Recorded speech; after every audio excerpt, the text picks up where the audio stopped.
right, here, let's see if we can bust a move. Let's see if we can talk about nuclear fusion. Hey, UFOs and a few other things, huh?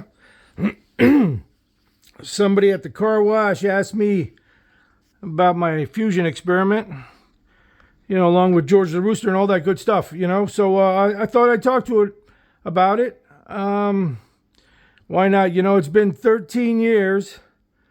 Since 2007, I did a Tesla coil, discharging it for a nuclear fusion. This is YouTube videos. These are my videos. This is 13 years ago. It's kind of cool. It's still up. It didn't get erased. My first account got erased. Let me introduce myself. I will refer you Let's to see. Hello, my name is Sam Lazar. I have discovered an alternative energy system to address the global energy crisis. The fuel in my system is water. As amazing as that might sound, the fact is my sole focus is the 2 parts hydrogen bound in the molecule of water. All right, water. We're talking about water. You know what? Water is H2O. For every 6,000 molecules of water, one of those molecules is special. It has a neutron attached to it. All hydrogens in water don't have a neutron. They're bare naked protons. And I'm not getting into all the science, but you need a special type of water. Deuterium oxide. When I did this experiment, it was back in 2006.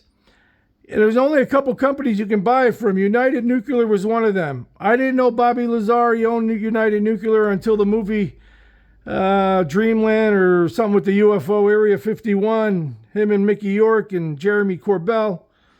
And and then I realized it was Bobby Lazar, and this is where the UFO stuff's going to come up a little bit later, but it's kind of interesting. But the point being here, I'm after deuterium oxide, and I asked him how much. I want 5 gallons worth, man, to do this experiment. He says $10,000, because he ships it in.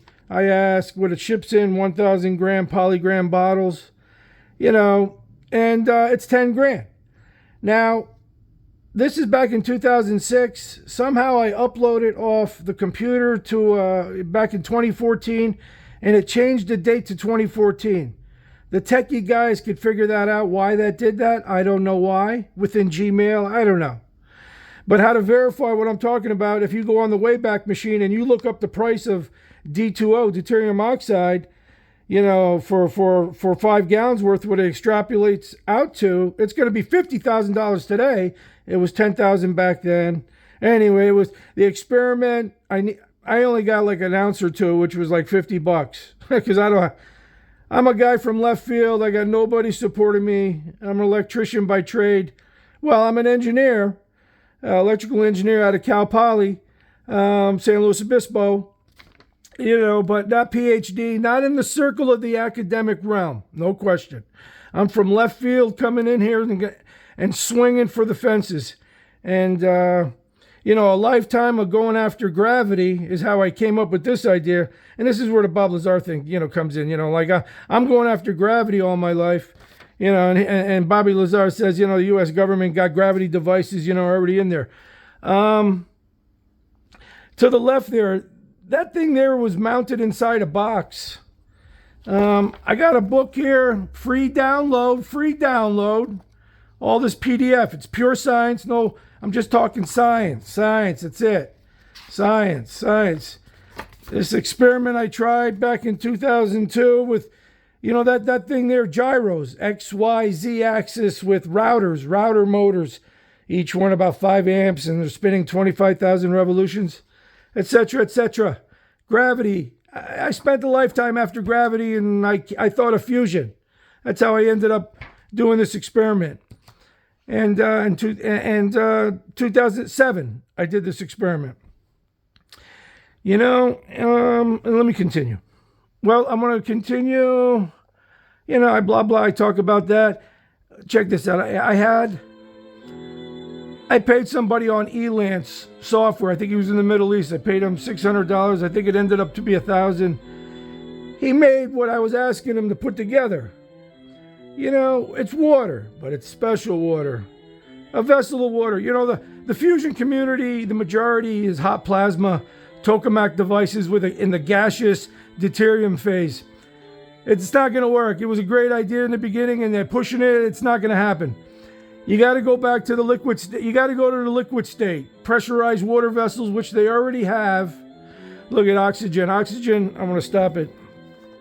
Oxygen's a magic shell number. Those who know the proton, the nucleus of oxygen, it's very stable. Of course, it could still go towards fusion, towards nickel iron, upwards on the scale. But yet, the probability of hydrogen or deuterium going towards fusion is higher, much higher, than oxygen wanting to do anything. If you could make an environment where you have nuclei that consist of deuterium or tritium, in such a state, such as this, where what I'm trying to portray there, what you got to understand, where I'm coming from, is hot fusion community, the Bennett magnetic pinch. It's exactly the same thing, but in the liquid state. Cold fusion has seemed to cold fusion since the 90s. It uses the catalytic converter or the catalytic plates. I don't know too much, and I'm not here to emphasize on that, but I came out of gravity thinking of something else, and I'm talking about the electric arc itself. That white line, any spark, of course, created by electrodes, created by a Tesla coil, for example. And I'm just looking at the arc itself, which is impressed by a very strong electric field, which is going to induce the charged particles to be applied by that electric field. And in its movement, a magnetic field is created. The fusion community knows this, the magnetic pinch. Can you get the strike? Well, I'm saying with a Tesla coil with high voltage and with the higher frequency, this can be established in the liquid state. The liquid state, heavy water is already used for moderating the neutrons in fission power plants. We already have power plants filled with the fuel of heavy water. We need to use electrode assemblies. This here is an ideology, what I'm trying to portray, merely between two electrodes. And in that highest arc, in that probability, in a moment of time, in a snapshot of time, if you can do that, of course, the fusion community knows no matter what, you got to overcome that Coulomb barrier, no matter what. How are you going to push it together? Well, what I'm trying to say with the Tesla coil, for example, which is merely just go after a very high voltage. That's a relative term, but I kind of worked out numbers close to 800,000 volts. Of course, that represents something across a certain distance, but yet, with what I'm trying to say, the high voltage impresses speed. The speed of a charged particle is a function of the voltage. The higher the voltage, the faster it's going to push. Just like in the back of a TV. The old TV, push 25,000 volts or so will push the electron to the front of a TV screen. So this is the concept of understanding the magnetic field created. Whether electrons are going this way, a field will be created. Whether the protons, which will be attracted, going the other way, but they have a counter magnetic field, so they will couple. What I'm trying to say is, in that strike time, in that moment of time, in the highest probability in a moment of time, with a high percentage of the fuel itself. Now, I didn't have much of the fuel in this Tesla coil. This is that's a transformer you can find on your telephone pole. This one outputs 29,000 volts. Here, I'm going to use this Marine Corps sword as a pointer here. Whatever. Capacitors. People who know a Tesla coil. I'm just trying to tune it. I'm trying to tune an output. The greatest. I got about 800,000 volts on that Tesla coil. It's a function of how much you're going to push into it, how much you're going to wrap around these Tesla coils. I hand built every one of these. I made a little spindle and, made them all. And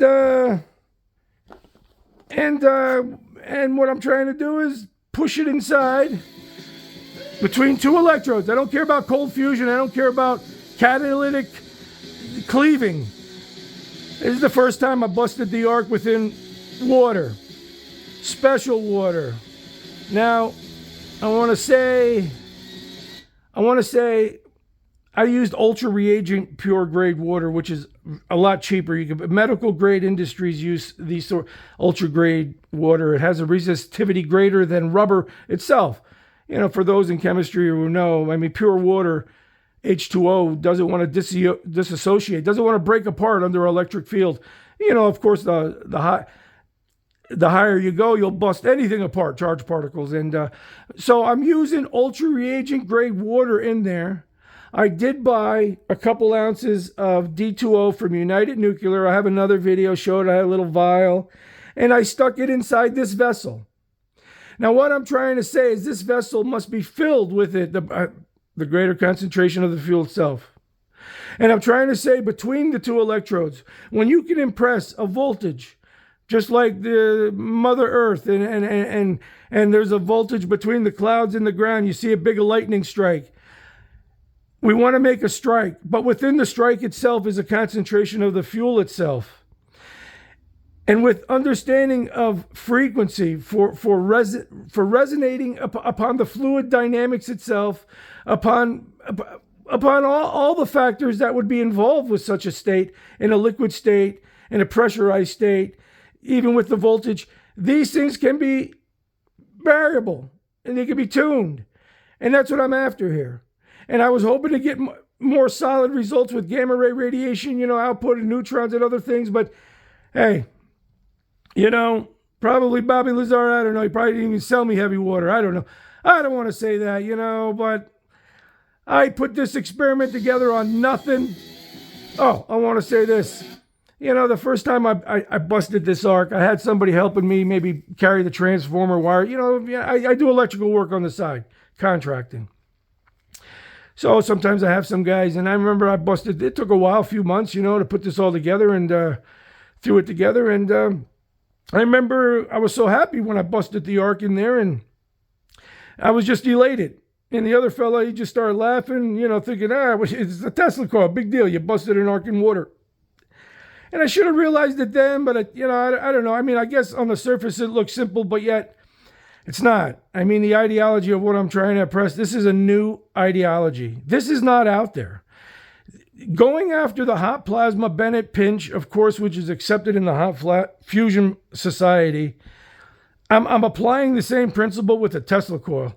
Well, because you're not going to find too many things that could generate such a high voltage with frequency considerations. And you know what? Something else is so cool.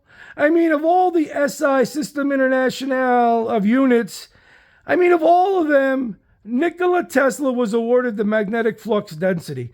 That's got to be just absolutely amazing. It's like that thing there, no matter what, to pinch it, is exposed magnetic flux density. That's what I'm after. The combination of the largest strike in the amplitude. And if you have to use external magnets, for that additional push, which I think I might show as a demonstration again in a simple video. Let's see if I do show it. Oh, you know what? I got back up a little. I think I do show a toroid. Well, let's go back. Oh, there it was. Yeah, it's a nice little video. I really like it. It shows plus and minus on one side. It's going to oscillate in an instant of time again. Whether from plus to minus in one instant fraction of time, there's going to be a strike. And within that strike, I'm looking for the most efficient, the amplitude necessary in a charged particle, all the combination of the magnetic field itself to pinch deuterium, to fusion. This is about fusion, clean energy. I put it on the internet, and I thought it would I don't know. I started out nice and clean. Look at the suit. I try and talk. I did with business. Check this out. We'll refer you to my website. But then I'll tell you, after not even a year, and this is built upon many years. Look at this. I'm the Messiah. I'm going a little. I'm rattling the cage. I got all kinds of videos. Man. Just rattling the cage. Bottom line, this is nuclear fusion. This is a new ideology. 13 years old. Well, I thought of it in 2002, 3. I did talk to Los Alamos Laboratories and Sandia, email back and forth. They like it, but they're all tied up in their thing. Everybody, billions in what they do. I tried a little bit in the beginning, asking a few people, but most people were interested in pornography and gambling websites. It was back then. I think everything's different now. Maybe not. I don't know. But I'm never good with the money. I don't know. Whatever. Okay, blah, blah. Why did I go, like I'm going, like I ramp it up, my propaganda. I'm coming out from left field.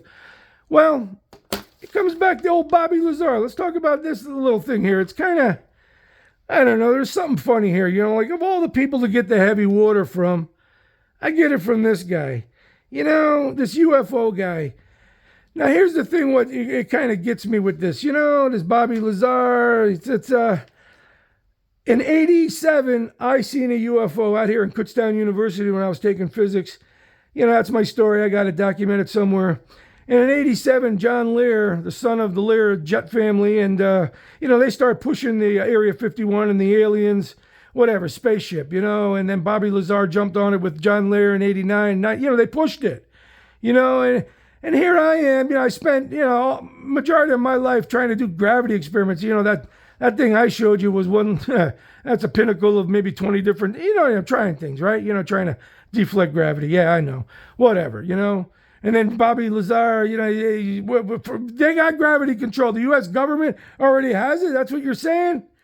I don't know. To me, it's a bunch of bullshit. I like Bob Lazar. I like Mickey York and Jeremy Corbell and all these guys. And, and maybe it's just poker. Sometimes you got to bluff. And maybe they think the government has something and you're bluffing them, But, fake news and people lying left and right. Yeah, when I seen that movie in 2020 and I'm like, look at this guy, he's still talking about aliens and gravity bullshit, and I'm busting I don't know, man. It's just all bullshit. And listening to Donald Trump talk about fake news here, a president, which exposes, he's up in the upper circles. That tells you fake mumbo jumbo, people with money, they just want to go after what they want to do. I don't know, and then I got pissed off. I wrote something in a blog before this whole pandemic started. Whatever. What I'm trying to say is, oh boy, I never got a chance to talk about UFOs ever until a couple years ago. It became public, the military and other things, Hey, my stand is, well, let me just back up. I honestly did think aliens back in 87, when I seen that thing, it startled me, and it's a long story, but I did. I grew up on Star Trek and this and that, and I thought the same thing. And but God took me on a long road, and he told me to think bigger. He told me to think, think about like an alien. Yeah, where does he go when it dies? Think about a bigger dimension. Think about where we go in and out. Maybe we go in and out into an alien somewhere else. Whatever. This is Earth. This is now, and God got it that we started here. Only a couple thousand years ago. I mean, documentation, 4000 BC, you could see it. You don't know what so long ago. We're the children of an advanced, infinite entity playing the game of life. And I mean, that's what I think. You know what? That's what I think. And Bobby Lazar thinks the aliens and this and that and the spaceship. You know what? I'd like to say, I want somebody out there to buy $50,000 worth of heavy water. You do the experiment yourself. Westinghouse, somebody. That's why I've always been pushing this thing. Somebody to repeat this experiment, because this is fusion. This is energy. This is why wars go on. Blah, blah, blah, blah. And it's 13, 14, 15 years. Hey, whatever. Time goes on. Somebody repeat the experiment, verify what I'm saying, and and that's all I want. I don't want you to come to me. I don't want to do this. I don't want to do it. I don't want to haggle with money or anybody. Somebody verify it, and when it's proven true, well, maybe I can get a book deal or something. My God, can I get something out of this? Geez, whatever. I don't really care. I just want the truth. We want to find out the truth. So, I mean, that's my explanation of fusion, a little bit. UFO, why I ramped it up. I drive the people crazy. Here's my, I mean, look at this. Some things were wild, and yeah, a lot of it. Then I went quiet for a while. Look, and then I ramped it back up last year, getting back on and ramping things up. And lately, I'm just ramping things up with George the Rooster. A rooster just showed up 3 months ago on my front lawn, started yelling. And then I got a really cool Tarzan call, and so I yelled back at him. And we've been busting, we've been making movies. So that's what I've been doing lately. And then a fellow at the car wash, his name's Ryan, like my nephew. And he's like, hey, what's up? About Fusion. So there's Fusion. And, and George the Rooster and all that other good stuff, what I do here. And I don't know. That's it. That's all I could say. Lights out. I hope this video works. I don't want to keep doing it. I hope somebody repeats the experiment. Noblefuse. Yeah, let's do it already. 2023. Somebody do it. All right. Cut. That's it. You're defending your pile. Yeah, defend it.